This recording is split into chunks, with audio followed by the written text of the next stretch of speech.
saw it online and it was open parks, and I thought, well, that's just, we're a cemetery, it's different. Then they had brought a category in with category 9 with cemeteries on.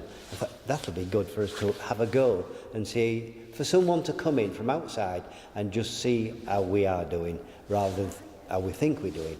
And so we just applied for it, and then we start putting a portfolio together of things we've done throughout the cemetery, throughout the year, working on the gardens, activities within the cemetery, the walks and talks we do, the egg hunt we had for children, we brought a lot of children in, and the genealogists, what they do, and the plants and the trees and the gardens and people gardening on them. With the cemetery, they were looking at, apart from the gardened areas, we have a lot of wildlife areas for wildlife. We've got lots of wildlife in here, it's absolutely super. That's why the primary school kids like to come in and look around the cemetery, and we have a pond and we go pond dipping in there. And they also were looking at the volunteering side, because apart from the gardeners volunteering, we've got weekend wardens when there's no staff here. The weekend wardens come in and do 2-hour stints on a Saturday and Sunday, so that there's always somebody, hopefully, in the cemetery when people are coming, because we're open 365 days of the year.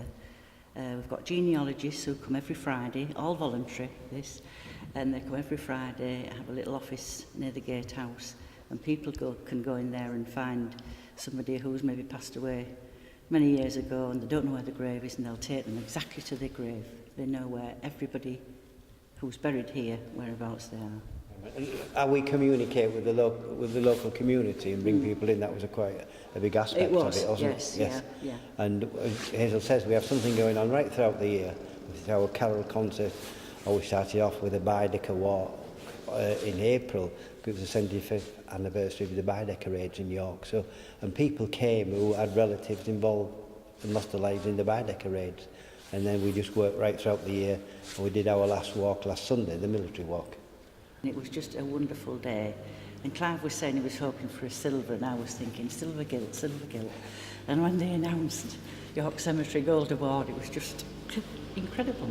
Oh, fantastic. Fabulous. It's yes. it's lovely because there is so many volunteers involved here, and it's just sort of saying, this is great, look, you're doing a good job. Yes, you know, we have nearly approximately 100 volunteers, yeah. And that's for people who garden, do a walk and talk, do other things like we do, get involved, genealogists, or people when we open or we have our carol concert will bake mince pies and bring them in. Serving teas all the time. We're all good at tea making and coffee making. It's a must. So there's always something for somebody to do. Well, I think we're about in the top 80%, because the next one is the platinum, and that's the highest you can get. So we're quite pleased how high we've attained the work we're doing here. Well, not the volunteers, everybody comes in together, and the high level standard that we work to and achieve, and the involvement of so many people. Well, we're happy with gold. We're certainly going to enter again. And John, the judge, when he came, his parting words were, you volunteers have got a lot to be proud of. He said, it's a wonderful place. I shall come again and I shall tell all my friends. And he says, and you will come again and apply next year. I said, oh yeah. It makes you want to improve all the time. Yes. There's lots of things we want to do. There's a big plan for the cemetery. Yes. Planning, the trust are planning, and we work with the trust and the staff. So it's 3 groups working together. We're going to put signage around. It's just getting a format, so we won't, the signage will be all the same, and an information board at the front. And then as people come round, they'll find the herb garden, they'll find the fernery and butterfly walk and so forth. So it'll be more informative for people visiting the cemetery. Of course, it's 24 acres, and you can easily get lost in here.